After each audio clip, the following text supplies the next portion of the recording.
Anyway, tonight's the second. We're doing the second degree, which is summer. So we're a few days short of being summer. So we'll go ahead and do the second degree. It's one of the shortest degrees that we have. There's only 10 pages in the manual that I have, and that was from the one I've got with me. I think it was like a 95 edition. So it's not too many pages. Last time we had first degree, there was a few questions. One of the things we discussed was, or the question that came up was the harrow in the star shape. I did some research and looked around and read some O.H. Kelly's books and things, and I can't find a reference of why they went with that shape specifically. I personally feel it was with the history of the founders in the Masonic order. The star is very big in the Masons. If anybody else might have found something that I didn't have and couldn't find, please let me know. But I couldn't find anything specific of why they went with that shape for the harrow. So anyone that's new tonight that hadn't been on before, it's kind of a little bit of a roundtable discussion. I'll talk some about the symbolism of the degree, some of the lessons of the degree, and anyone that has any questions or comments or own personal views of things that they have done in the degrees, please feel free to speak up. Said the candidates are the cultivators and shepherdesses. The lesson is hope, and the symbols are summer, youth, fruit blossoms, and the plant. The emblems are hoe and pruning knife, and the scene is a farm in early summer.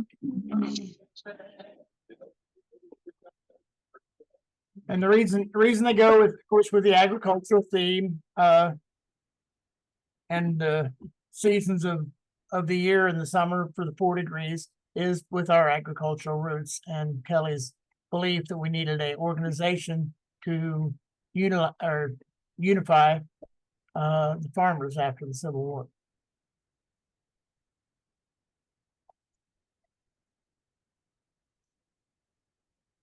Someone had asked at the last one if we could just like read through the entire each degree, which would be a little lengthy, but there are certain parts of it that I would like to go over.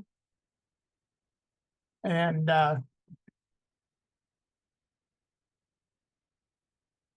as we progress, if there's any questions, please ask.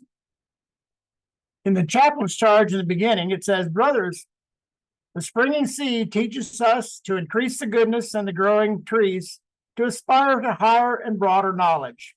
Thus, the labors of husbandman in his surroundings beget refinement of feelings and kindly sentiments. In no other occupation does a man's daily labor bring him into such close companionship with the great Creator as in the cultivation of the soil." And that's the lesson we hear quite a bit throughout the degrees. And one of the main purposes of the Grange is to educate and elevate the American farmer. So a lot of the degrees are educational in nature. As I said, the lesson of the degree is hope, as you know, in a salutation. Faith in God and nurtures hope in the second part of the salutation of the second degree. And one of the things that they use on teaching hope is with the planting of the seed. And in the master's charge, "We now teach you how to plant the seed. Behold, the inanimate kernels of corn, where the germ has life. The future plant is there. We loosen the soil, we bury the seed, and in so doing, impress upon our minds the truth of the immortality of the soul. There is no object in which, to appearance, life and death border so closely together as in the grains of seed buried in the earth. But when life seems extinct, a fuller and richer existence begins anew. From this little seed, we have the blade, then the ear, and then the full cord in the ear. So with this in mind, when duly nourished with faith and hope, but be not deceived, whatsoever a man soweth, they shall he reap. Therefore sow such seeds and cultivate them. At the harvest, the ripened grain may meet our Heavenly Father's approval and be garnered in paradise above." So that was a tribute is given at the altar of the seed, in which they then teach you how to plant. Again, keeping with our agricultural theme. She asked what it all means, and basically it's just the hope. You know, we plant the seed, the farmer plants the seed, and he hopes that conditions are right for it to sprout, grow. You know, they're talking about planting seed and in summer.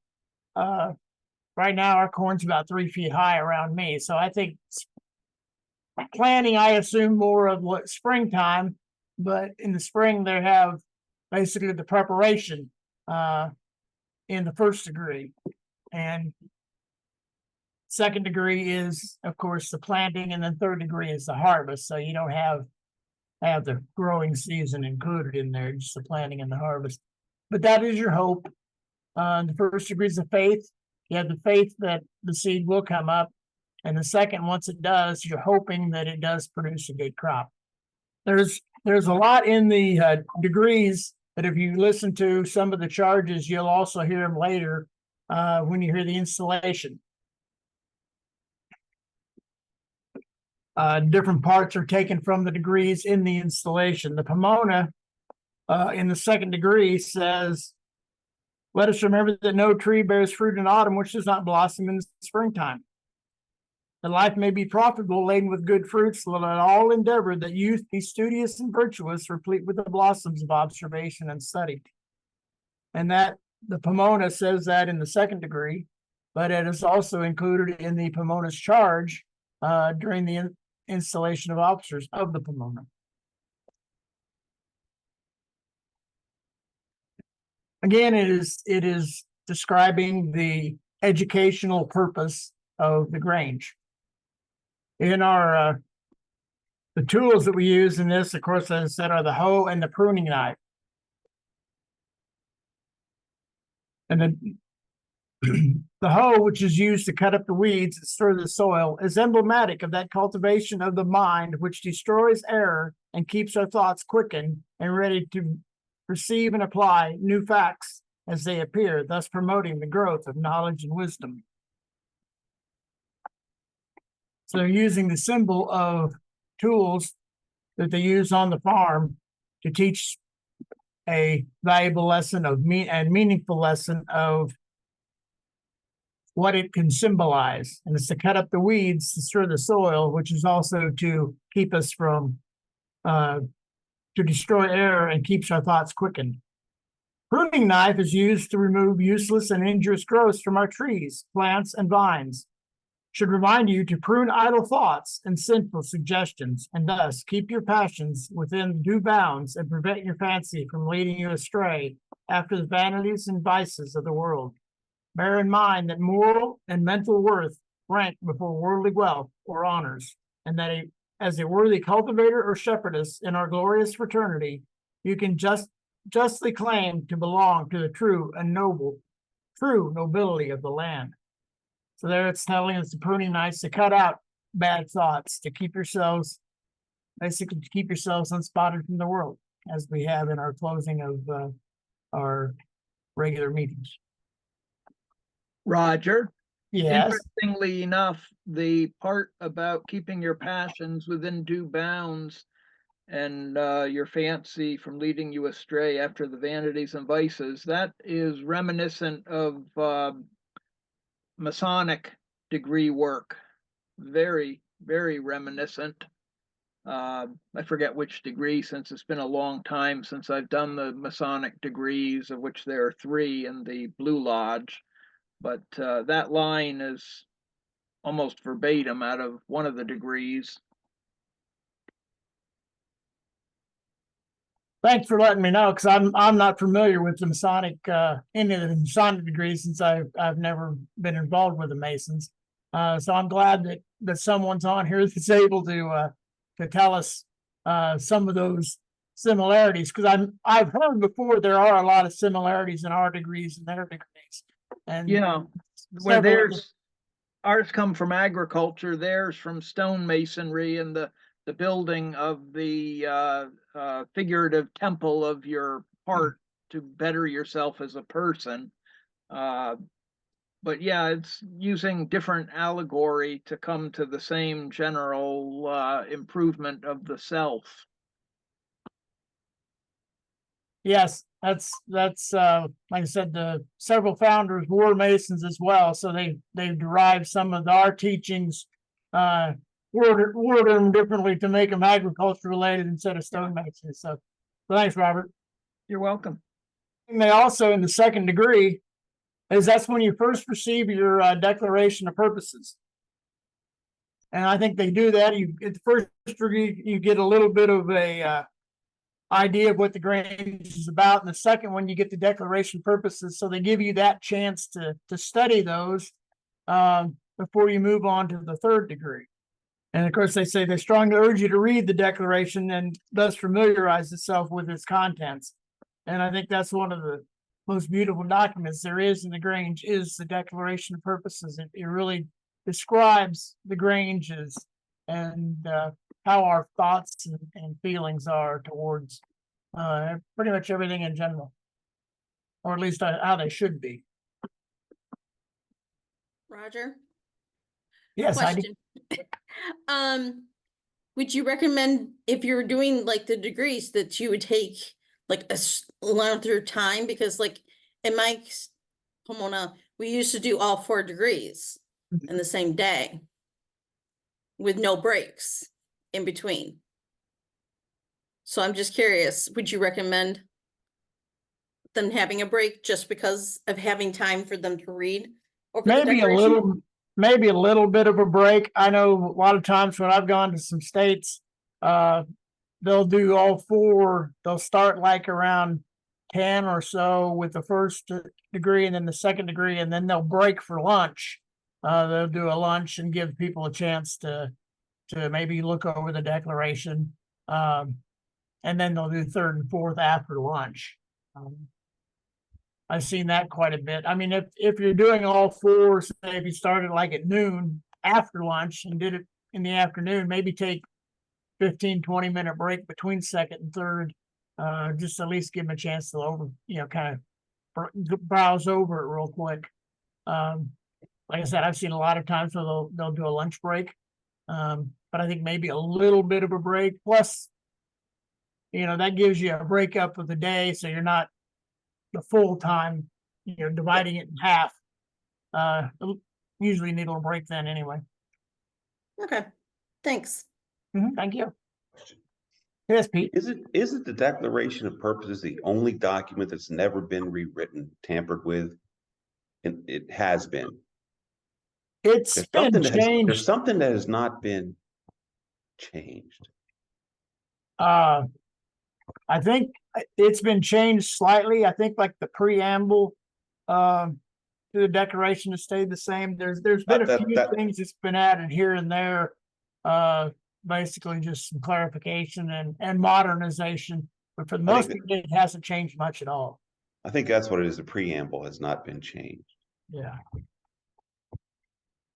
Yeah, I wasn't able to pull it up right offhand, but Roger, the link is in the chat for it. oh, okay, thank you. But it's also in the digest of laws. It's very early. I think it's chapter 2 or something in the National Grange Digest of Laws.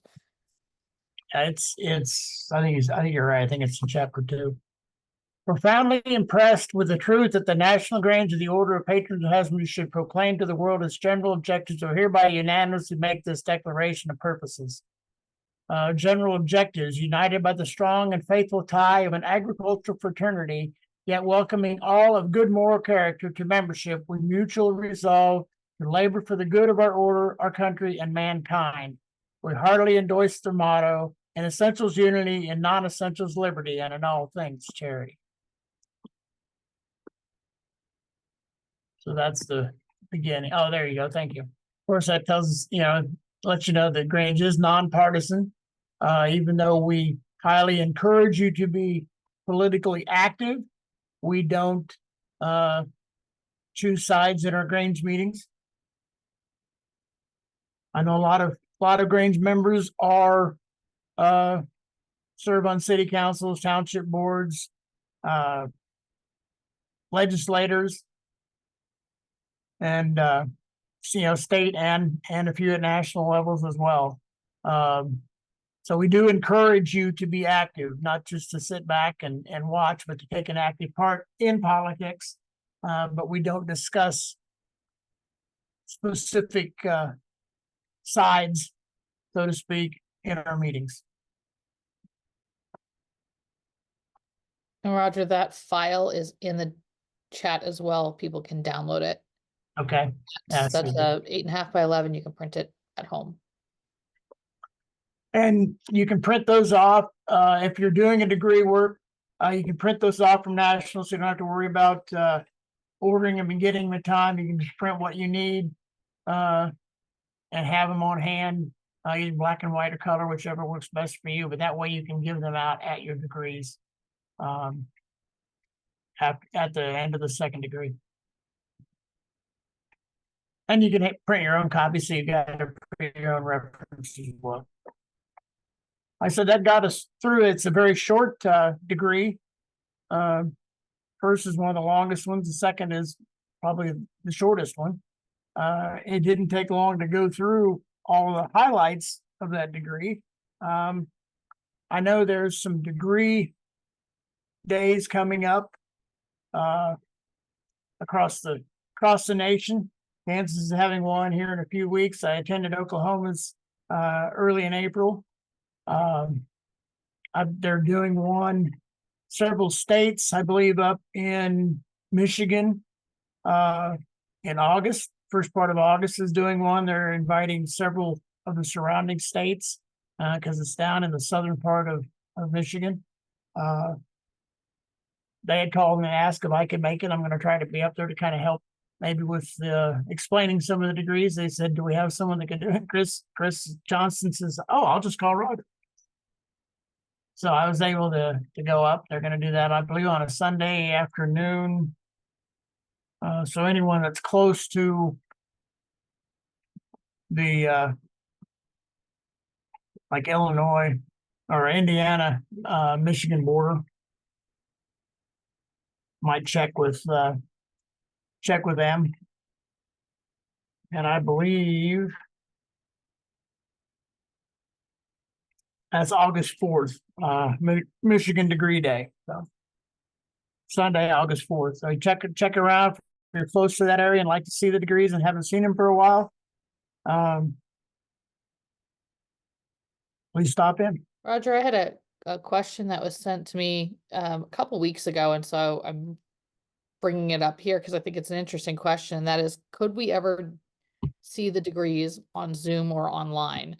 My long and short answer was, I don't think we're prepared for that. We haven't even gotten them videotaped yet, which was something that we said we would do a number of years ago. So I think I gave us some cover for a little while, but tell me how you, I think that this might play out if technology were ever to be entered into the picture, or is that just something that you don't feel could ever transmit well? I think it depends on how it's presented and how it's videoed. It would have to be done in a way where the meanings would come across, and not necessarily, just someone with a camera taking the video of what was going on. It would have to have some work and some editing. Maybe when they're showing, say the hoe or the pruning knife, they're not just holding it up, and maybe they have something more of it in use, or something edited to where it could be presented. Someone asked me just a few weeks ago, with the new, more open form of the Grange, if the degrees could be open to public. I said, that's a good question. That's something that would kind of be among, basically, for the delegates side. I know when I was in high school, I was able to go to the library and check out a manual. So it's not like, that was a long time ago. So it's not like it's not out there. It's not a secret. We're not a secret organization. And the installation of officers is open to the public. As I mentioned earlier, a lot of what you hear in the degrees is in the installation. So I don't think so much, there's the unwritten work, which is which would, I think still should be done in person, even if we do video it. That way, if there's any questions, it's easier if someone that knows what they're presenting, when they do that, they can answer them and not have to say, oh, well, this was in the video and it really didn't explain it well enough. So some of those things, like the instructions in the unwritten work, I think should still be done in person. And that way it's still maintaining the somewhat secrecy of our organization and keeping with our traditions. But as for the secret organization, that's not really anything that I feel is still relevant. 100%. I've got some thoughts on the whole subject of videotaping degrees. And again, I'll bring in some information from the Masonic order, because I am as well a 32nd degree Scottish Rite Mason. And in the Scottish Rite, there are 29 degrees. Mhm. And a good number of those degrees have been videotaped professionally, though, with, they're Masonic actors, but they're people that are accustomed to doing degree work. And so they're essentially professionally produced degrees with professionally produced sets, because some of the sets for the Scottish Rite degrees are rather elaborate, and I've heard a figure, and I don't expect that we would make this investment, but that producing a single degree can cost upwards of $100,000. So there is a precedent for putting these degrees on a digital platform. And the other thing, that the way they are distributed in the Masonic Scottish Rite branch of the fraternity is that they are put on DVD and they are distributed to the Scottish Rite Valley secretary. So they're not distributed publicly exactly. And I am assuming that there are passwords that have to be entered to get into to be able to show these on a computer with the what do you call it? The PowerPoint projector. They're all done by PowerPoint projection. So, but it's gone in the Masonic fraternity, it's gone across very, very well. And it takes some of the onus of putting on live degrees off the casts in the various valleys that do degrees regularly. And, they're well done and well received by the membership as well. Yeah, that's something we had discussed in there about how well the quality should be of the video and the people that are performing it.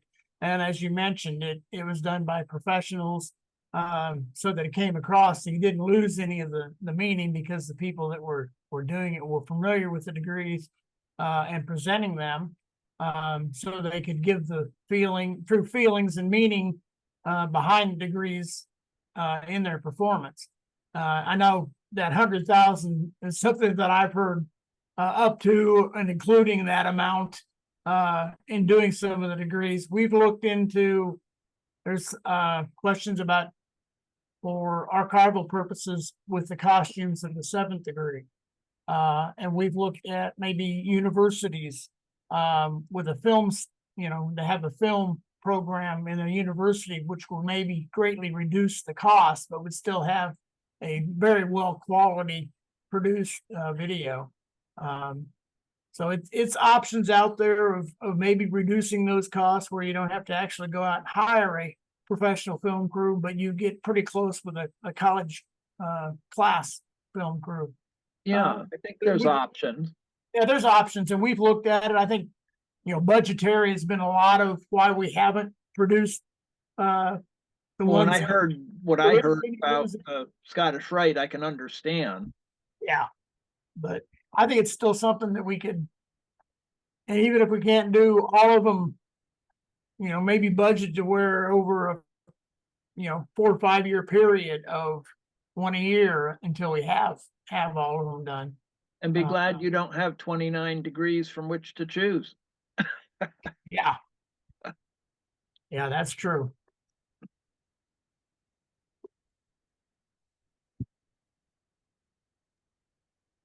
Roger, one other thing that we've had a lot of discussions about recently is the fact that sometimes our granges have individuals in them who may be negative, that they have kind of gone into a place where they're not doing effective service to their communities anymore, but you know, it's the way we've always done it, or the things that we've always done, and just different mindsets that enter in, and whether or not some of the lessons are helpful to remind people of.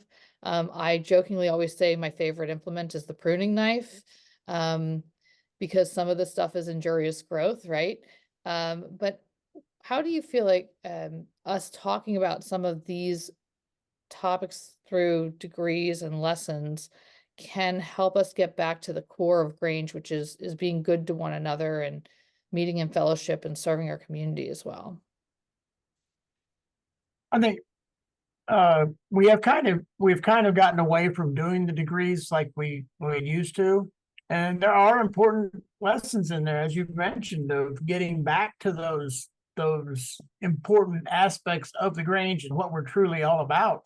And those are included in the degrees of what those lessons are, how we are, like I said in the first degree, about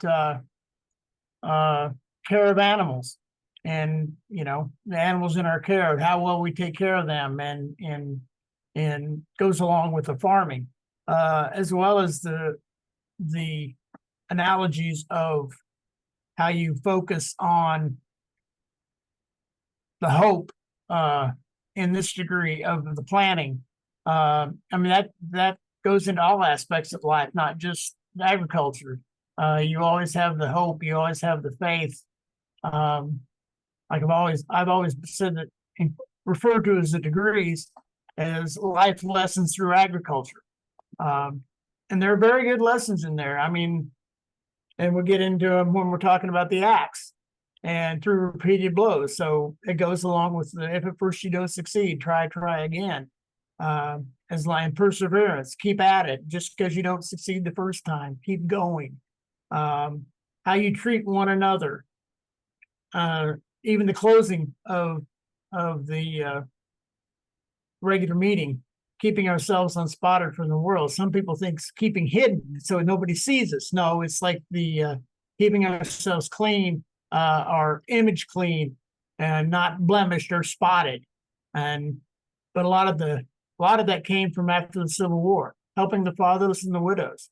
I mean, you had a lot of fatherless and widows in 1867 when these degrees were written, and that was the purpose. You were to go out and help those that were devastated by the war or have loss. You were helping your community, and those lessons are in the degrees. And I agree that we kind of get back, even if we don't do the degrees each time, maybe taking some of the lessons from them and discuss them. Have you had with your heirloom program, some of the things you discussed for this month, or the item you come up with, you know, a phrase out of the degrees or out of the manual somewhere. And I think that helps a lot too, of giving you ideas of something to discuss at your meetings and bring out some of those points. I noticed in the chat that Brittany had mentioned an old recording that was done in Washington, an explanatory video about the opening and closing and the first 4 degrees. I'm wondering if that's the same video that we taped. Well, if it's a reference also to the video that we taped in 2013 in Washington and Oregon. That was an explainer video of how to put on the first 4 degrees, which was kind of rough. And that, by the way, is still available from National Grange. So if you're going to put on the degrees and you are thinking about, well, how do we make some of this meaningful? What are some of these objects that they're telling us we should have? Those type of things. There is a DVD for that. It has to be requested through the state Grange, and the state Grange has to give it to that local Grange or the degree team or whatever, because that's our kind of mechanism. As Rob was saying, there's a mechanism by the Masons to keep their stuff private, secretive. But that's our mechanism to get that information. out, but that is available. It's free. So if your state is putting on one of those, talk to your state president, ask them to ask for it. I know after the fourth degree in the manual, there's all these detailed instructions and giving you ideas and how to put on the degrees, some of the paraphernalia needed, how to prepare yourself so that you have everything you need. And it's broke down, even then it's broke down by degrees of what you need and how to prepare. And there's also helpful hints, on performing a good degree. Roger? Yes. I did this as a little experiment with my church group. In my mission project is I actually took some of the closing charge from the master. And because I said, and I actually did it because we're unspotted from the world. And I said, and helping the fatherless, because that's a purpose that we were working on towards in my mission project at church, is helping the families. Yeah. Well, good. Glad to hear that. And I think when I heard about the unspotted, I think about the unspotted lambs as well. Unblemished and pure. That's another phrase right out of Masonic ritual, unspotted by the world. Because in Masonry, your regalia garment is your white lambskin apron. And the purpose of it is to keep you symbolically unspotted from the world. And it's a blazing white leather apron. Except when they're about 100 years old and they get a little foxing on them, then they're kind of spotted. But hey, we won't talk about that. The meaning is there. The meaning, yeah. Meaning is there.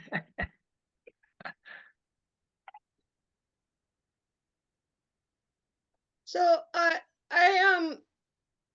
have been using unspotted recently, but I'm trying to teach her that as a good Granger, we remain unspotted in the world. And that means that we go forth, we do good things, we volunteer, we do all those things, but we don't give recognition to ourselves that way. We don't pat ourselves on the back for that. We're just volunteering and we're doing the good work that we do, but we don't have to come out there as a braggart and say, look at all the good things I did. And because we're not doing it for recognition, we're doing it to do the good work, and it's kind of working with her a little bit.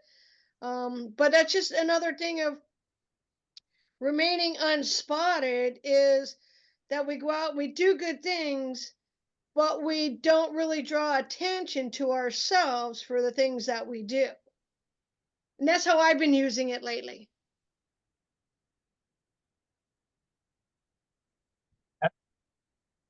That would work. That would work good. I think that's a good idea. But I wonder if that also deters us, if we think about it that way, from bragging on ourselves. I mean, this is a phrase that Pete coined and Phil's been using a lot of. We have to tell people the good stuff we're doing, or else they won't know why to come and become part of the Grange. And I understand if you're talking about advertise, and we do have to be out there in the community and show that we're doing, and we're giving scholarships and we're doing great things in our community. But on the individual basis, it's not about me, that sort of, we are spotted in the world by the good deeds that we do. And those of us that need to promote the Grange, yeah, we're in the media and we're out doing all those sorts of things, but at the individual level, we're not being spotted individually. We don't always have to talk about ourselves. We can just go forward and do good work. And as a group, yeah, we're no longer cloistered in behind closed doors and secret knocks, and because we just can't afford that anymore. We don't have 50 people at a general meeting, membership meeting. But that's how I've been using unspotted from the world recently in teaching somebody a lesson on how to not be a braggart. Which is Humility. not the same thing as don't tell the world how great Grange is. Personal humility. Gotcha. Like I said, the biggest secret in the Grange, we don't let people know what we're doing out, out in the community a lot. We don't need to be bragging about all the stuff that we've done, but we at least need to let somebody needs to know, this is what we do and this is why we do it, so that they can be involved and join the Grange if they are interested in doing the same things. Yeah, absolutely. If I could kind of piggyback on that, and I've got like 10% left on the battery in my computer. So if I go bad, if I go away, I went away. I think it's an interesting dilemma you have, Kathy, and I think you're probably handled the best way for an individual. And as Amanda said, I believe we should brag on ourselves every chance we get. And I think the point of the degrees is use the lessons in the degrees when you start talking about what your Grange is doing. Granges provide hope to people in the community that need it. Look at what Progress Grange did the other day. They had 500 people come through that Grange Hall for a food giveaway. They were giving them hope. You can, Kathy, I'm sure your Grange in Humboldt is doing amazing things and giving. Probably you don't even realize the people in your community you're giving hope to by some little charitable act you're doing. So I think we could use the lessons in the degrees to brag on what we're doing and utilize that. I mean, that's how I can get on this and go forever, Amanda. You know that. Well, I'm the biggest. I certainly use the media in all forms at every level to highlight events coming up and things that we've got going on, but those are all group volunteer events. It takes a village to feed a village and that sort of thing. But just when you started talking about being unspotted, it just kind of piqued an interest in me because I've been using it with just trying to teach humility and teach us someone that the more we go and say I did this and I did this and we did this and we did this, and she's very much a team player, that there's a fine line between advertising what you're doing, the good work, and looking like you're a braggart. And yes, we brag about the good things we're doing in a community as a community. But anyways, that's just one way that it's kind of like unspotted in the world. You're a part of a team, and the team doesn't work if you're not all together. And there is no, without this one person, the team falls apart. It's we all work together and put it together. So together where no one is spotted individually. But as a team, we do great work in the community. So it just struck a chord with me because I've been using it lately, and I just wanted to chime in. This is at a recent event. He was shocked to find out how many members couldn't say what degree they'd achieved or even what the degrees were and their significance. Anybody else see that? I have. I have. Yeah, I mean, they're not even familiar with did I, what degrees you got? I don't know. Well, I mean, they at least yeah, have it's got four update if they're a true member. Whether they've seen them or not, should have at least been obligated for them. we've got a lot of members in Connecticut that have not, newer members that have not seen the degrees, and I'm really hoping and planning for a degree day next spring. It just worked out that I think this summer Okay. is going to be a miserable time as Connecticut is getting more humid to try to put it on in any of our Grange halls in the summer and the fall. We've got our state session coming up, and I'm already starting to rememorize the 6th degree. I don't want to combine the first 4 with the 6th. So part of it is self-serving, but I thought next spring would be a nice time to do for a degree day for the first 4. And it's been suggested to me is to have the 4 teams composed of the state officers, and then our 3 Pomona teams do the other 3, and we'll have to figure out who's doing which degree, but that would give us between the state officers and 3 Pomonas, we've got 4 groups of people with hopefully minimal overlap. And that's my goal. I have the same problem. I did the 5th degree as master for so many years. When they do the 5th before they do the 6th, I won't sit in there for the 5th because it will completely confuse me for the 6th if I hear the master's part. So I just try to like stay out in a different room because like I said, I knew that 5th degree for so many years, and there's enough little similarities here and there that'll throw me off if I'm not careful. So I just try not to listen to the 5th degree right before the 6th. Well, I didn't. We did the 5th degree a few weeks ago in our Pomona, and I'm the Pomona master as well as the state master, and I love the 5th degree because at this point I think it takes me a week or less to rememorize the part. I mean, I can probably have it ready if I had to in a couple of days. I think I've done it somewhere between 20 and 25 times from the master's chair. And I love that. I'm amazed though with the 6th degree how quick it's coming back, because I mean I worked hard at memorizing that, and it's really coming back quite quick. That long charge in the dark. I'm already half to 2/3 done with that, and I've only been working at it a day or two. I was at a state session one time where the state master had recorded the part in the dark so that he could just play it because it's in the dark. You can hear the click of the recording starting, but it was his voice at least doing this. I've heard that. Yeah, I'm not sure, but one of our masters didn't do that one time. I forget. But I remember. But I like to. My part of my feeling about degree work is that I like the challenge of memorizing it. And if I'm going to take the time to memorize it, I damn well better do it well, because I'm not going to spend a lot of time trying to learn something and then do it poorly if I have anything to say about it. Yeah.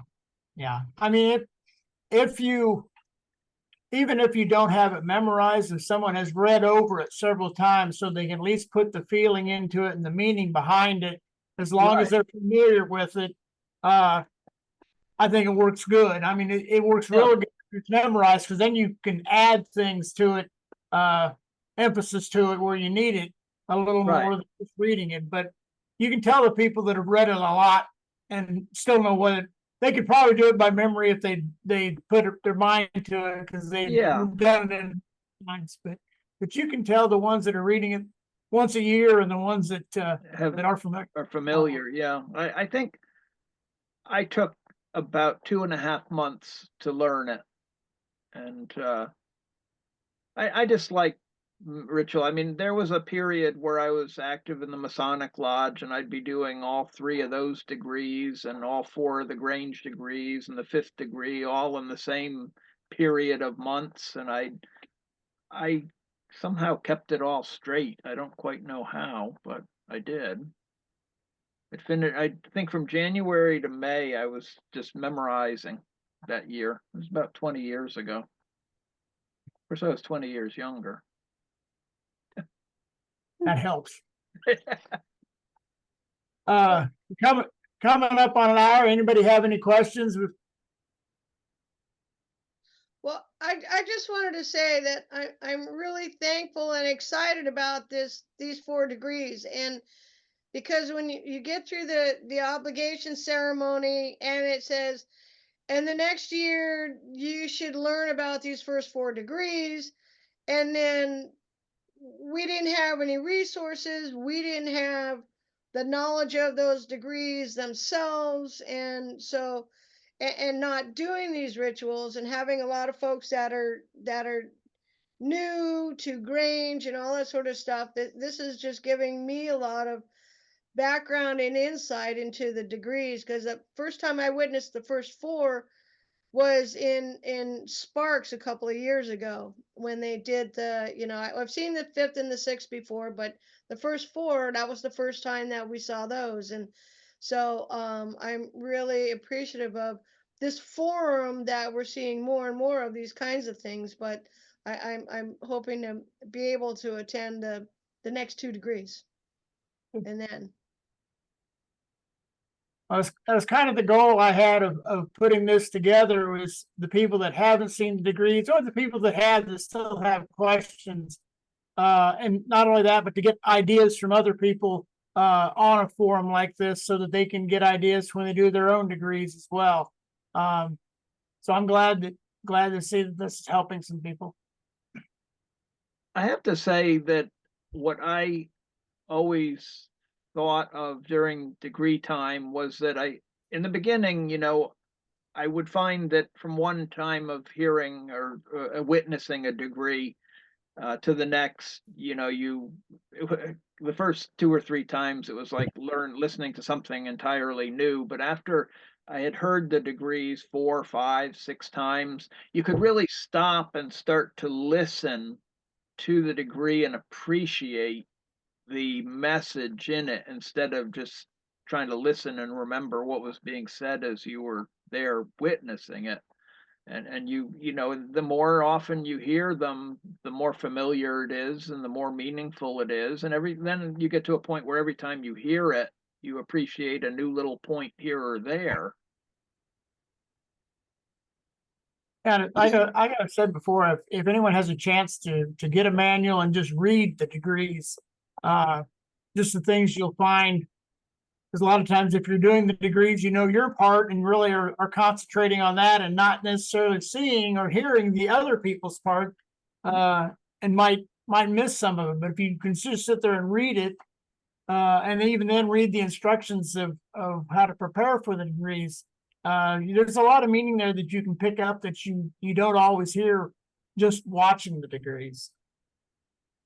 I just was thinking about the instructions, parts of the degree. That would be a perfect, lectures program in itself. Oh, yeah. Yeah, that would be.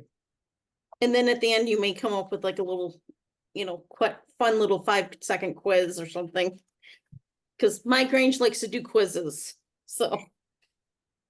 I think most of them like to do some. Makes people think. Yeah. Anything for a reason to make people reflect. So any other questions? Well, I thank everybody for being on tonight. We do this on the second Monday, but the next one will actually be the third Monday because it's in September. It'll be the 16th, and I think there was some other things with the first Monday being Labor Day weekend. I think we've moved it back for some other degree or some other Zoom meetings. So it'll actually be the third weekend of the 16th, or third Monday, the 16th of September, for our third degree. So, and then we'll go back to the second Monday after that in December's meeting. But the next one changed, I think, because of Labor Day falling on the first Monday. I'm sure Amanda or Phil will send out reminders. Thank you, Roger. That was, I'm sorry I missed the first one, but that was extremely enjoyable. And I just love the ritual. It's so enlightening and refreshing. Well, thank you for there and giving us some of the Masonic You're welcome. similarities there. I appreciate that. All right, well, thanks everyone. Any final questions? All right, thank you. No, thank you. Bye. Thank guys. you. Good night. Thank you so much for